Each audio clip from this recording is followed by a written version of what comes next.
Previously on the Q&A with Dr. Lynch. What force is possessing it? That's where it's at. You know, you have to see kind of behind that veil, that curtain, and a good psychic could get you there. I don't know. That could have been that event.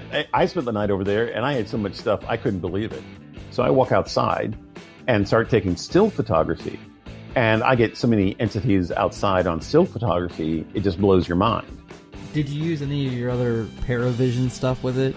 Because I know for the pictures and the video I saw from when you were there with Dave Glover, I mean, you had all these different attachments on your cameras and everything. Cool. I got everything. I'm working on a new one right now. And now, here's the continuation of the Q&A with Dr. Lynch. Okay, you guys gonna roll the show? When I'm doing a miscellaneous podcast, I love Nitro Herbal Energy Drink infused with 3 herbs and 2 vitamins to give you the best quality energy drink your body can handle. To order, call 314-485-9294.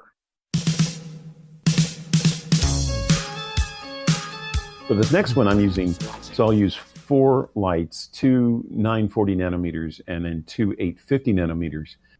And then with a low lux, high sensitive black and white infrared camera, so that I can see in total darkness at 2 distinct spectrums. So if I get an entity in front of me, I know that if I can see it at the low end and the high end, that means it is really real. It's going to be really real. There's no doubt about it. So most of my equipment is between 850 and 880 nanometers. So I'm seeing at 880, I'm right in the midline. I'm in the punch line. It is going right down the middle. So lately I've been going a little bit lower to see if I can catch it more, or a little bit higher. And so now I'm going to just combine them all into one big combination. And then you'll be able to go squatching, man. You'll be able to go out in the middle of the woods, man, see like 200, 300 feet and catch Bigfoot. That's nice. How bright this is going to be. Have you ever caught a full body apparition on camera, or the Shadow Man or anything like that? I haven't, but some groups from Kansas City sure have. They were over at the Lynch Mansion. They set up some stuff, and the next thing you know, they got a full-bodied shadowed apparition walking into one of the bedrooms. And that bedroom was the Lavender Lady's bedroom. And it looked like a woman in the 1800s, full-blown, puffy sleeves, high collar, dress that flared out. If it was a fake, they really knew how to do it, because I watched that maybe 100 times, ran through a processing, and it just looked like a shadow. I mean, just a shadow on the door, and as the apparition just walked straight through. Now, I've seen full-bodied apparitions. Actually, I built some equipment for a team. I don't know if they're out there or not, but built some equipment for a team. They never paid me for it. And on one of their first or second assignments they ever did, they got a full-bodied apparition, and it was in color. Wow. It was the craziest thing I've ever seen, but it was the back of a full-bodied apparition wearing khaki pants, blue shirt, black hair, and he was walking. They couldn't get inside the building, and this thing was walking inside. This was a factory, and when they got there, the guy had left and the doors were locked. So they put their cameras up to the doors and windows just to see what was going on, and here this full-bodied apparition man walked right in front of their camera. And I was like, I cannot believe it. Just blew me away. My one of the people I know, his name is Dave. He retired from ghost hunting, but he said one of the weirdest things he ever saw, and actually was really cool, was they were in some building out in Illinois somewhere, and they had the camera pointed, and they were actually all in the kitchen, and the camera was facing outside the kitchen to the living room. And excuse me.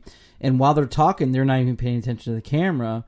And then he just kind of happens to look by, and only on the camera he sees somebody walk up, look at the camera, and then walk away.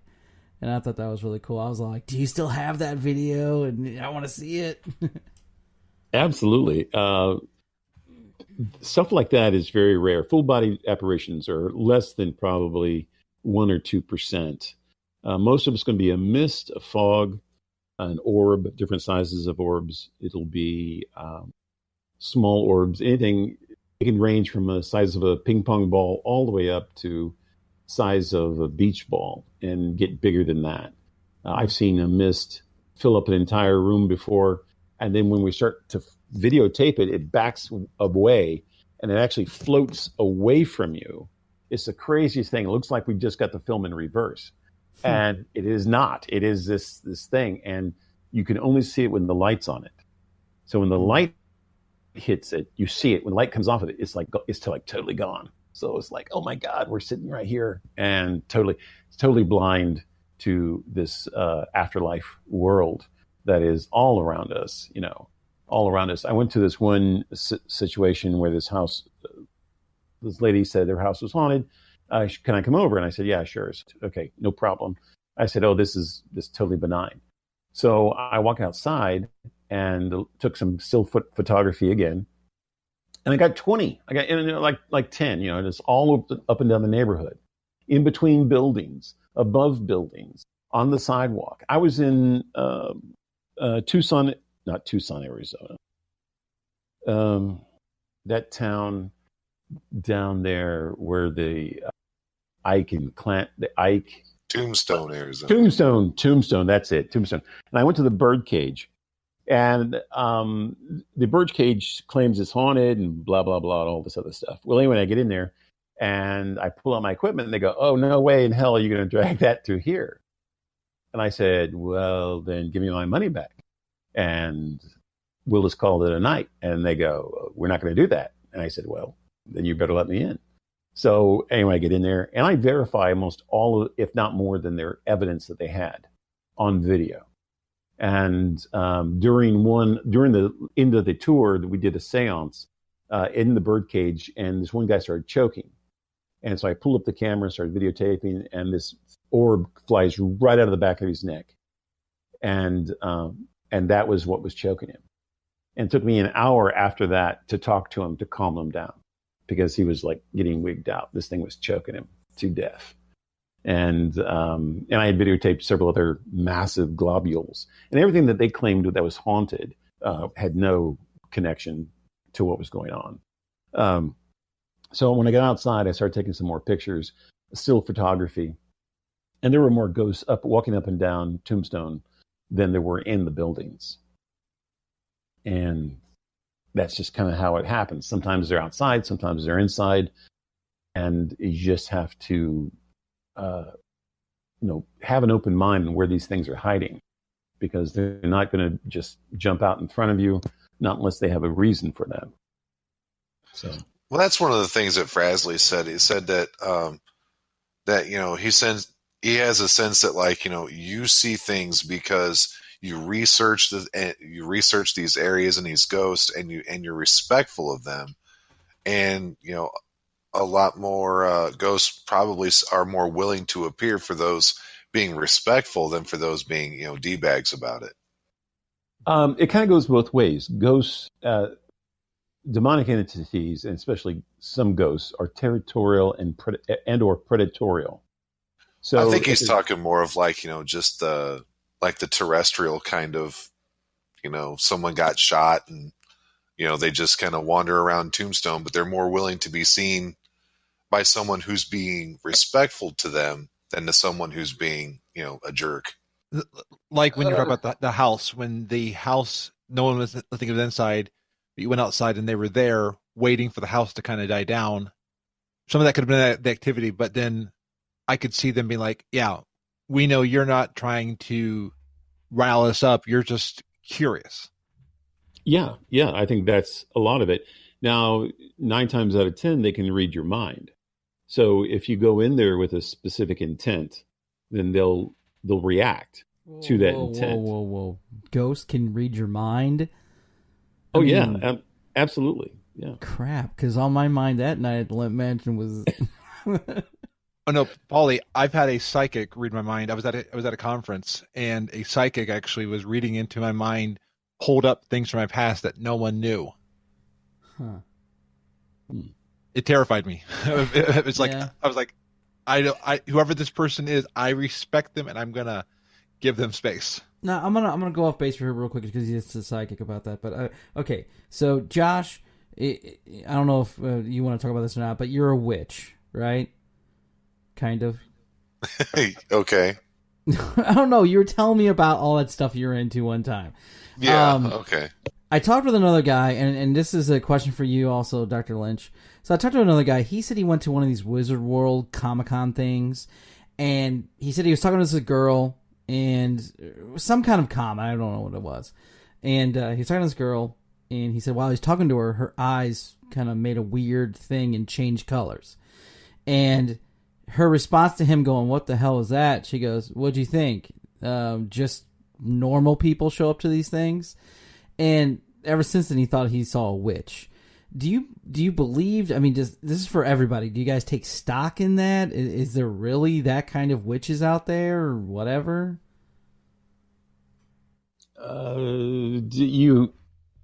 My world, everyone has a little witch in them. I hate to say that. But yeah, if you really want to know, the government's paid for them, down deep. And then there's others, which is a witch. She's friends of my friends, and she actually gave me some oil to protect me from demons. So she does have a sorcery business, and she does give out potions and elixirs and things like that for people to drink or anoint themselves with. She claims to be a white witch. Now, have you ever seen anything where they, like kind of what I described, anything like that? Well, yeah, I mean, that happens. It happens in some cases. Now, some people's eye color can change because of different things, such as adrenaline or trauma or shock or something like that. Their eyes can fluctuate and change. If they're really changing, though, their eye color is really changing, then that's something, that's extraterrestrial, that's alien. That's not necessarily human by too many means. Maybe but, that's... Well, and like my eyes can actually go from blue to green when I get mad or when I get really, like with adrenaline. Yeah. You can find that people can change their eye color, but the weird thing is that it's not going to go from say I can't change my eyes from blue to brown, or someone who has green eyes to hazel. It's generally a color adjacent kind of thing, and it is mostly due to adrenaline, heightened a heightened sense of awareness or something like that causes them to do it. In my case, it's whenever I get mad and there's a big adrenaline dump, my eyes do turn green. Right, exactly. Yeah, I've seen that happen quite a bit. Now, you're talking about aliens. You want to talk a little bit about aliens? Oh, yeah, sure. We can talk a little bit about aliens. What do you think of the recent stuff that came out that Trump released or whatever, saying that they are unidentified stuff out there, and we just don't know what it is. And then they showed that footage of that thing spiraling, did you see that video where the two fighter pilots? It just came out recently. No, not yet. I've been studying near-death experiences, so I haven't had time to keep up my UFO stuff. Oh, but I'm sorry about that. I've been watching Corey Goode on YouTube on this disclosure project a little bit, and he's got some interesting things to say. I think a lot of them are correct. I just don't think that he was into. I don't think he's a know-all of everything. I think he had a certain part to play, and then that's all he knows. So people are expecting him to know everything. But all I can say is that, boy, this is a whole subject.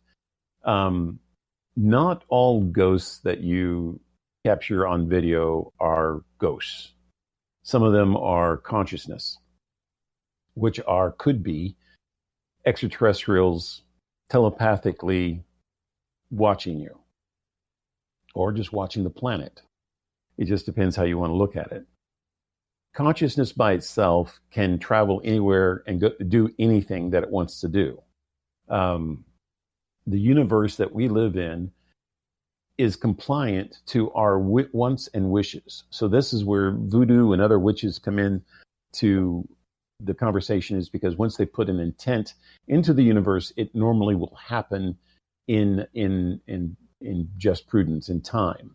In time, it will happen. And then does this proclaim them to be a witch? Maybe. Anyone with a certain intent can change the universe. It just depends how they want to do it. Whether you want to do it through the power of prayer, whether you want to do it through a mantra, an incantation, then that is all up to the individual. And then how they decide to change the universe is by telling the universe itself through whatever means to change. And this could be for the good or the bad. So this is why a lot of times I get around people who don't really know what they're doing, and they start changing the universe, and then the repercussions are incredibly harsh. Getting back to, all this other stuff, there are extraterrestrials. They own our planet. They own our solar system. And anyone who's naive of that in the government office should not even be there, because there are levels of our government that have taken extraterrestrial technology, reverse engineered it. They've trained psychic spies using the same type of devices, reverse engineering things. And they have, created what we call modern day magic, modern day witches, modern day warlocks, to be able to pierce the veil, see the future, spy on people, all through the means of their own consciousness. They don't have to be anywhere. They don't have to go anywhere. They can just sit into a room, and the Navy pays psychics full-time to come in, and they get a project folder, and then they're to spy on that project folder. The NSA has done it. The CIA has done it. They're paying what they call their own trained psychics to do all this. And a lot of this comes straight out of textbook encounters with extraterrestrials that can read your mind, that communicate telepathically, that have superior technology, or so-called superior technology. And then they, that's how it all was developed. What's the wonder of us? I mean, if sorry, I didn't mean to interrupt you, Josh, but that's all right. The aliens, I mean, are we really that important to them that they need to watch us and be all around and everything? And I mean, if we're not technologically advanced, then just what, our resources? Right. Well, no, I think that's exactly the reason why they are watching us, to make sure that, look, there's going to be either side of it, where they're going to watch us until we, develop, armaments to go beyond the earth. And then, then they're going to make themselves known, or they're going to make sure, they're going to repress, what we, our technology, and try to, force us onto a more peaceful path. Because let's be honest, the earth is a violent place for anybody. Oh, yeah, absolutely. We are, by all, sense of the imagination, we are a kept species. And I mean kept. They do not want us out into deep space. They do not want us to arm weapons for space, even though we have done that. So we are technically, a kept species. The Earth itself was a virtual garden for complex life, and then that's what the Earth was so important. It became a reserve for wildlife that was dying on other planets, or other planets were dying. So I've said this for years, and no one believes me. Yeah, they brought over 37 million. Now, I could be a little bit shy on that, but it's around 37 million different species from all over the galaxy to Earth. And lately, they've been having the Emancipation Act, where they are now taking these species off. So this has been a 4-year project, and they've got almost all of it done. So, right. See, I told people like the jelly bean thing. If you have different flavors of jelly beans, you basically you'll sort them by color. But on the Earth, you don't see that. There's no separation. Everything is all mixed together. And that's why I've always said that we're basically a big petri dish, or a big cosmic experiment to find out, hey, what happens when we throw this in with this? Yeah, they killed it. Well, there's a lot of genetic manipulation going on. We are taking things from the planet and we are trying to make a better, so-called better species out of it. But that's not necessarily what's going to happen. I mean, through the cloning process and several other things, we've been able to enhance and augment, but we cannot change the DNA. New DNA has to be injected into our species in order for us to evolve. Well, yeah, they found that out when they cloned that sheep. Because remember, when they cloned it, when the sheep grew, it was an old sheep. It wasn't a new sheep. Since you're using existing DNA, you're just using old DNA to make something new old again. Exactly. Rapid disintegration, and that was just kind of the failing of it. But if you look at Dolly the sheep, and several of the other experiments that they have been performing, that is absolutely correct. The deal is that, let's say you have a sheep, and when it's born, you take the DNA out of the sheep, of a normal natural birth, and you take the DNA out of the sheep in a blood vial, and then as the sheep grows older, you take new stem cells from the original blood, and then you expatriate that DNA for whatever organ is required. And then you start taking that DNA and putting it into the older sheep. Pretty soon, organs inside the body start to regenerate.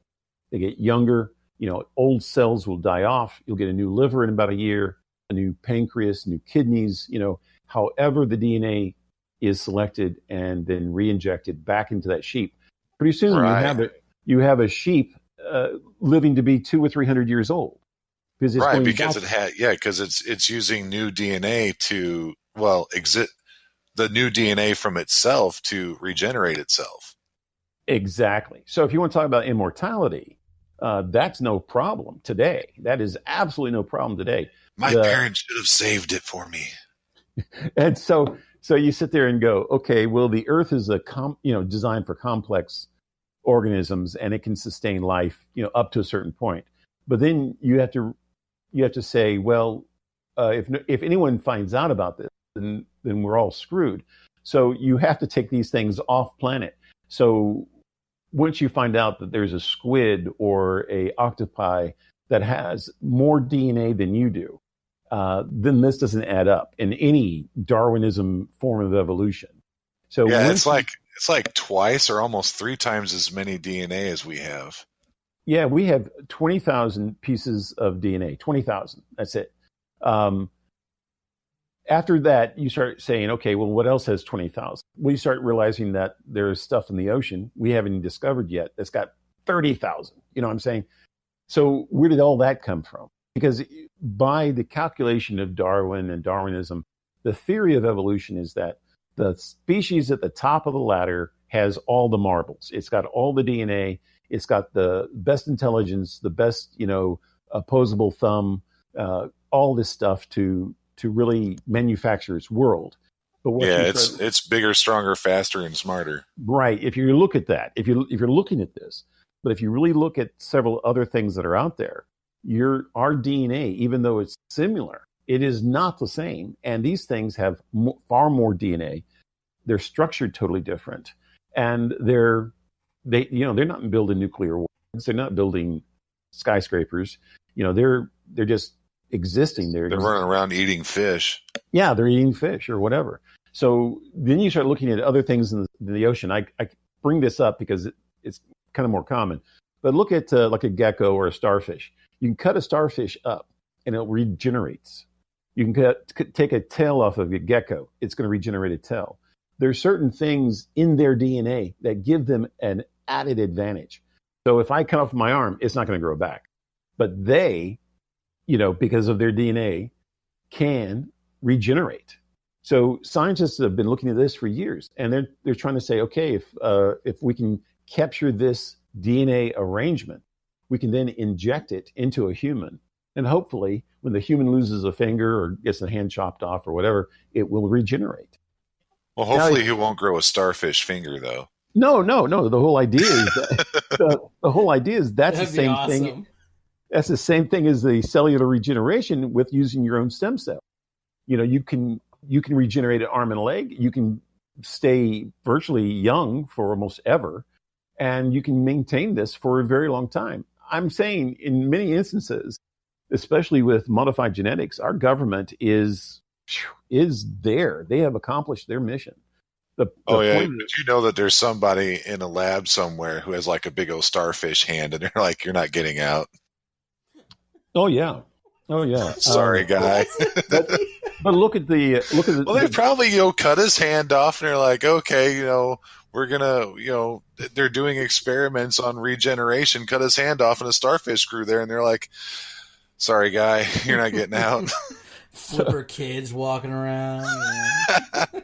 So if you look at some of this, it doesn't take a long time before you realize that Darwinism is just a theory. It's just not adding up, and that the modern man has been revamped several different times. And even today, they still argue over the mankind's evolutionary tree. Well, it all makes sense until you get to a certain stage, and all of a sudden, how did these guys get "quote unquote" new DNA that was never on the planet before, or didn't come from any new or old ancestor? So let's say we start out with some type of ape man or whatever, and then that tree branches off to us, and it branches off to Neanderthal, Cro-Magnon, Homo sapien, or whatever. Okay, that deviation can only be done with new DNA. It cannot be done with the original DNA, because then we'd all be the same. So out of 1 billion rhesus monkeys that have lived and died over the past millions of years, have any of them ever changed? No. So every step in our evolution, where you call it the tree of man, or family tree of man, or whatever, all those variations was just injected new DNA in order to have more or a better breeding capability. So once you get to a certain level of intelligence, immune system, and heart, reproduction, then you just let them go. You just let them go wild and let them reproduce. Well, that was I was actually gonna stop you a little while back when we were talking about the witches and warlocks and stuff. I actually think that the government slowly releases information to us, but they do it in movies. If you look at The Men Who Stare at Goats, that was actually a thing. It was real, man. They were trying to build, psychic warriors, and they also had another movie where you were talking about people who astral project to other places and can tell you about strong rooms and buried underneath hundreds of yards of sand and stuff, and they can go in that room, tell you about that room, and they're in Canada, and you're. They've actually used those people before with limited success, but I mean success nonetheless. Joe McMonagle, if you ever look up Joe McMonagle, he's the most successful at being a remote viewing spy than almost anybody. And he had a heart attack, a stroke, and he came back into his body, and he was doing fine. And that's how he became a technical remote viewer, is because of his stroke gave him the psychic ability to do this. And that's why when you study near-death experiences, a lot of people, for the first time, they leave their body and they go, wow.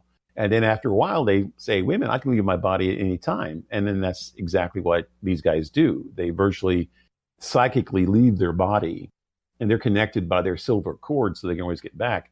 But they go out and look at whatever they want. And this is the way extraterrestrials do it. This is the way, modern psychics do it.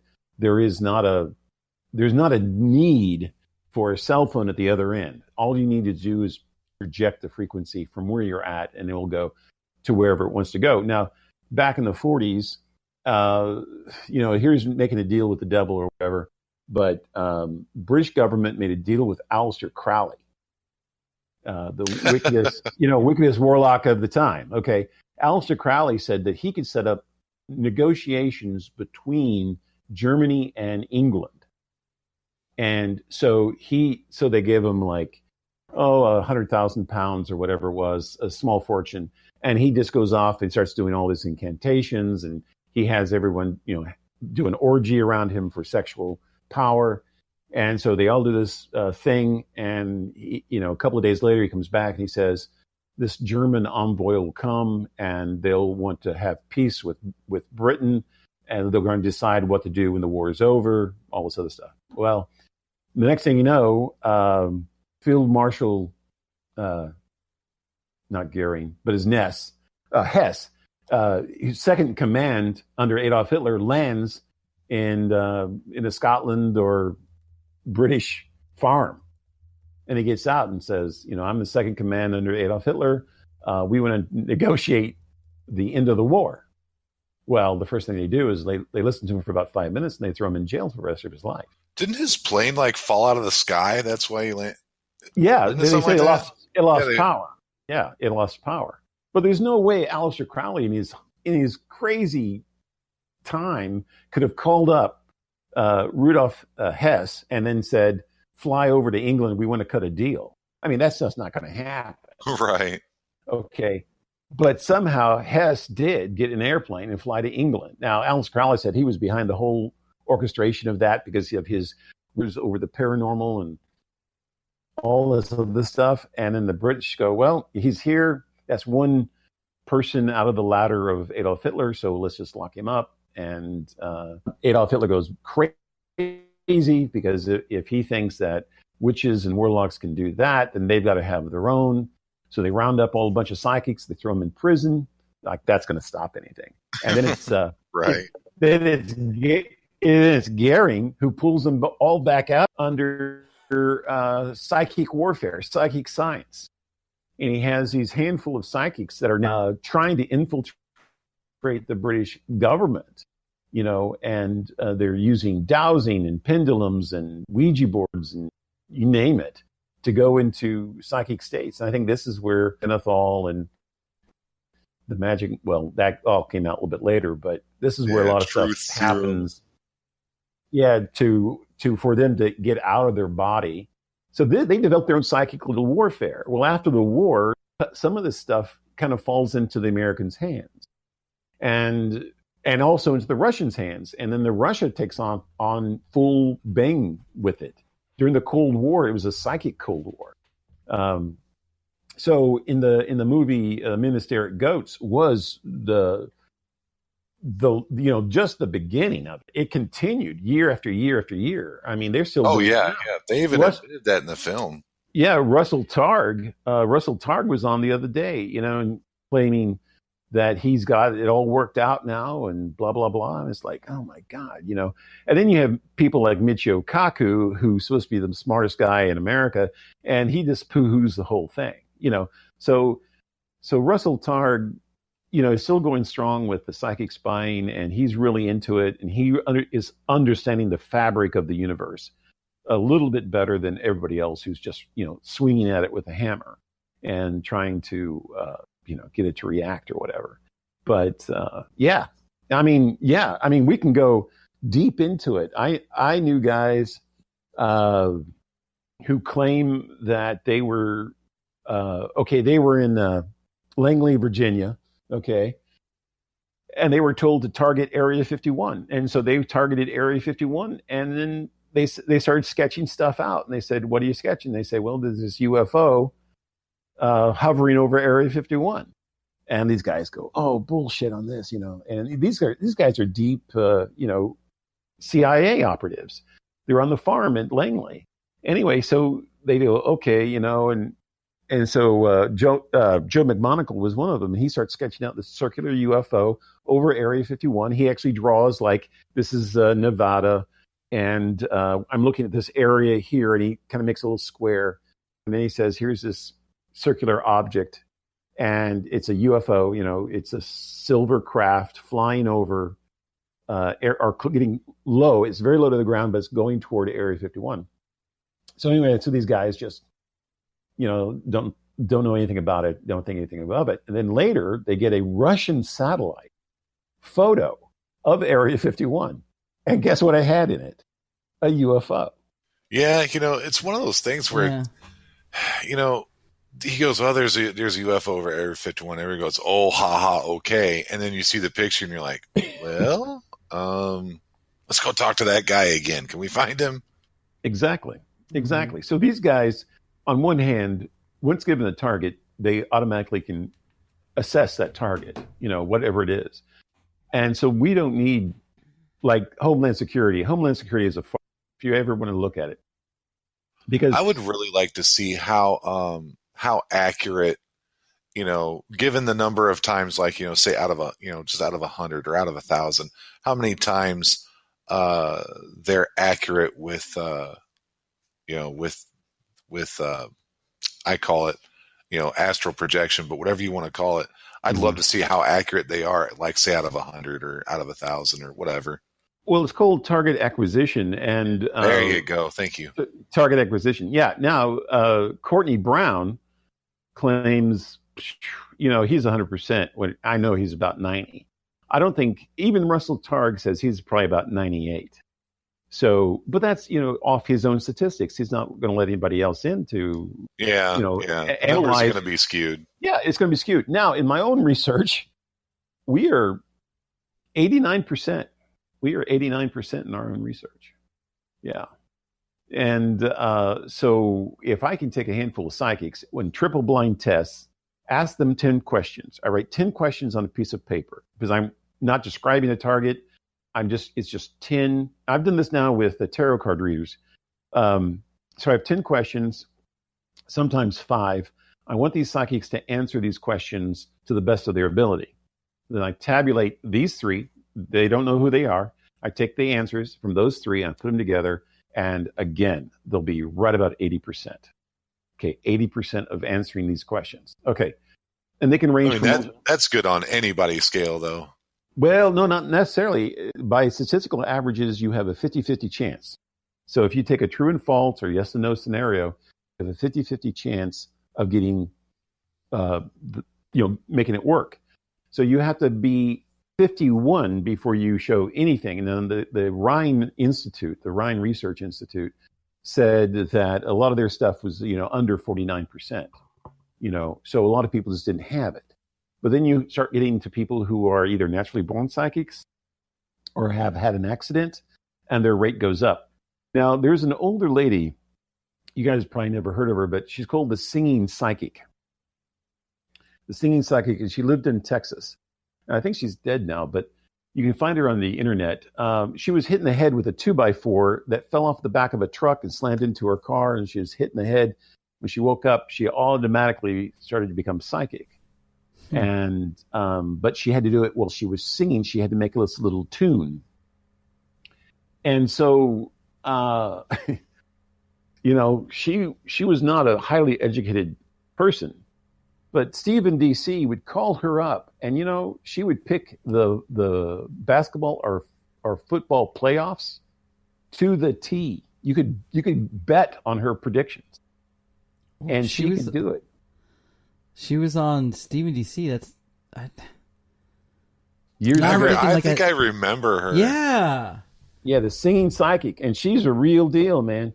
And she's found like 5,000 missing kids and stuff like that. And she can focus in on, you gave her the name and the last area they were seen. And then she just kind of goes over the United States, like Professor Xavier, and he just locks in on them and she just finds them. And then people go there and there they are. So she's found, and she did all that missing kid stuff for free. She never got paid for it. Yeah. Frances Baskerville. Wow. That was her name. Wow. She did it all for free. Now that's a person who really thinks they have a gift, Yeah, it's true. It's a true gift. I was re-listening to one of the Stephen DC Halloween shows where they were at the McPike Mansion.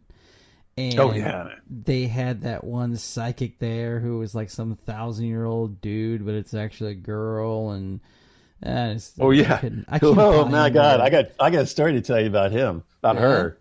Yeah. Now I don't remember her.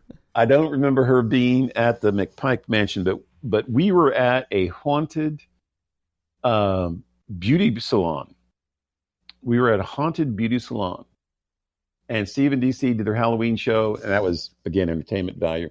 But anyway, this woman walks in, and she's in the late 50s, and everybody looks at her like, okay, she looks relatively normal. She doesn't have any bizarrety about her, and her husband was there. And so she goes, okay, well, what do you want me to do? And Steve and DC goes, okay, we want you to call in your guide. And I forgot his name. It wasn't Ezekiel, but it was something like that. Yeah, it was some kind of like ancient Egyptian biblical, or something. Biblical name or something. Yeah. Anyway. Joe Hezekiah. Yeah, it was something. And anyway, so we're standing there, and I go, hey, to my partner, I go, turn the camera on and just see what happens. And he goes, okay. He turns the camera on, and we're watching her, and she's getting ready to go into her trance, right?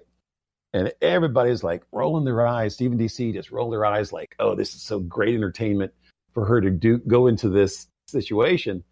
And then all of a sudden, this orange light appears above her head. And it kind of makes this like little wispy S kind of motion. And it lands on her shoulder. And then next thing you know, it disappears. And as soon as it disappears, she goes into full download mode. So there was a real consciousness entering her body. And she was downloading them. So, okay, that's because like when you hear it on the radio, you're just like, okay, yeah, that's great. But could you imagine like the lady who was a singing psychic? Could you? Because we all kind of, sometimes we'll just like, hum like little sing-song things to ourselves. Could you imagine like one day she did that and all that information comes flooding in? Oh yeah, and she had a ukulele. Yeah. Well, She's just sitting around going, trying to find the girl from Houston or whatever. She just kind of humming along, and all of a sudden, and you're like, whoa. Well, I mean, I one time guessed somebody's blood type. Actually, 2 people in the same week. Hey, I was just cool. guessing, but it was just like I'm not saying I'm psychic or anything like that. So. Did you do it in a song? Or no, I should have done that. But I have a new 1-900 number, so you can all call me. He carried a harp around. That's what he did. That's awesome. He's like, typo negative. Be positive. So the fabric of the universe is very interesting, but it's alive. It's dynamic. It's 24/7, 365, man. And once you're able to tap into that universal dynamic of the frequencies of our universe, you can go anywhere and do anything you want. And that is a fact. That is a blatant fact, which no one tells you, because the biggest weapon in the world is right around us. It's our environment. We breathe it in. We breathe it out. I mean, that is the weapon. It is not, Tesla and a few other guys would have dreams, and when they woke up, they'd like build something, and they would have it all put together in a dream or daydream or whatever, and they would just put it together, and it was like the next revolutionary thing. And I think a lot of it is they're catching the waves, like in the ocean. They're catching that current, that of capability, of energy, and they're putting all that together. It's like, excuse me. One time Sting was on a show, and Sting said when he was with the Police, there was a song that came to him, and he wrote it down in 5 minutes. He says, there's 3 songs on this album that I wrote in 5 minutes.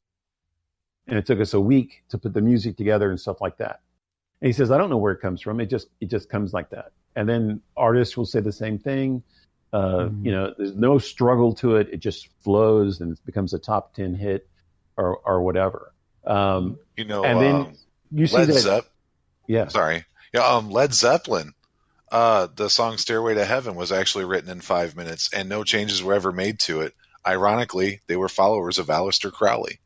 Yes, exactly. And it wasn't Led Zeppelin. Maybe it wasn't Steppenwolf, but I can't remember the group, but they swore allegiance to the devil. and they made a pact with the devil, and one of the guys died of a overdose howling at the moon. Oh, Really wow. Really strange. And it's not Led Zeppelin. It was, I forgot what it was. I forgot who he was, but they said that that's why they were so successful. Huh. I know Bone Thugs and Harmony said they did the same thing, but no one died of a drug overdose yet. Yeah. Strange, really strange stuff. But yeah, I guess if you deal in a certain way with the universe, it does pay you back in kind.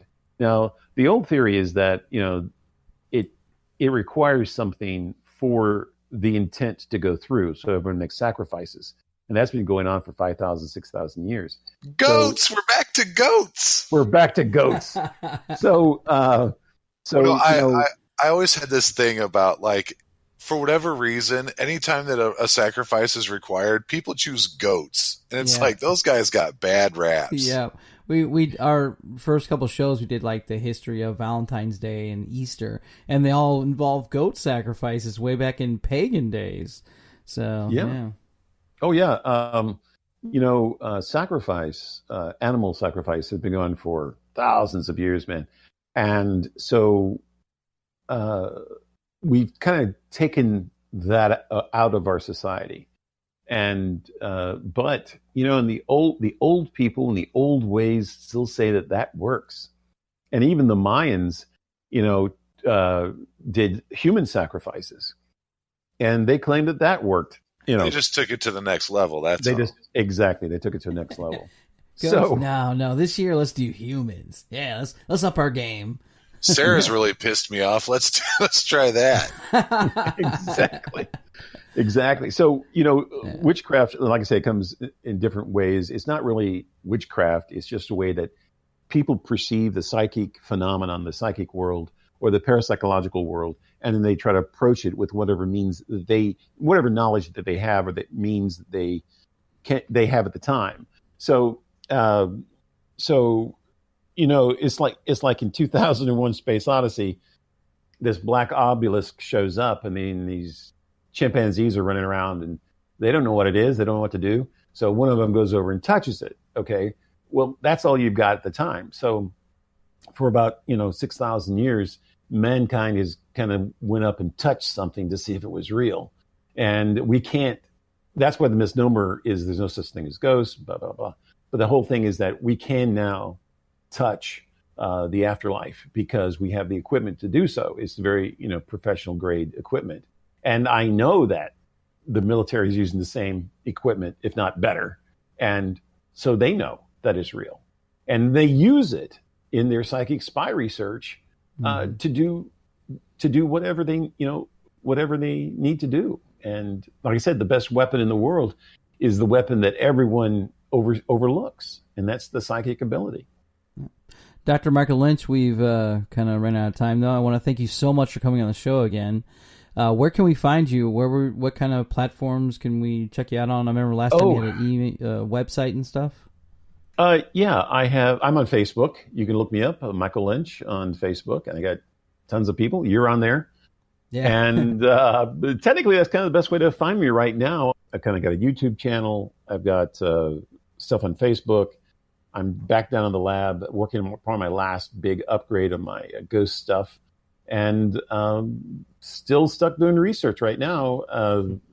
That's going to change this summer, man. This summer, I am out into the field again after a 3-year absence. I'm going to go back out into the field, and we're going to wrap up some open cases.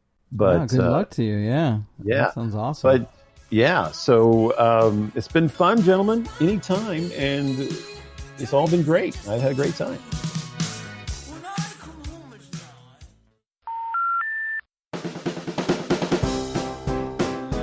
Thank you. Same. And I wanted to thank all the. Oh, I'm sorry. What did you say, Presley? No, I was saying same. It's been. I've been in awe just listening. I guess, man. I guess. Some people love me and some people hate me, And real quick, went to a dinner party one time, and one guy had never seen me, but he recognized my voice, and he goes, you're Dr. Lynch. And I go, yeah. And then, man, he jumps up out of his chair and he runs up to me. And I go, oh, my God. I don't know if he's going to love me or hate me. He's going to kill me. He gets up to me, man. Yeah, I have no idea. So he gets over and shakes my hand and he goes, you're the coolest guy in the world. And I go, oh, man, thank you very much, because I don't know whether, who hate me, and a lot of people who hate me. And it's always hard to decide when you get out there in the real world. So. All right, now I want to thank all the listeners who actually, we had a good list of questions to ask you, so sorry we couldn't get to all those, but thanks for submitting them in. I can't talk anymore. All right. But again, we can do a Q&A later on, and that'd be cool. So really? Yeah. Ooh, that would be fun. That would be great, yeah. Don't say something like, now I'm going to plan to do that now. Okay, so next week we'll see you. Okay. Hey, I got just a small announcement. Look up Ozark UFO Conference, and they got a list of speakers there. If anyone's interested, that's kind of like in our area. It's kind of like down in Branson or northern Arkansas, something like that. Anyway, so if anyone's like wanting to go see these guys that you see on TV all the time, they will definitely be there. So I was going to throw that out. Cool. Oh, yeah, Frasley posted it up for Discord. Nice, thanks, buddy. Absolutely.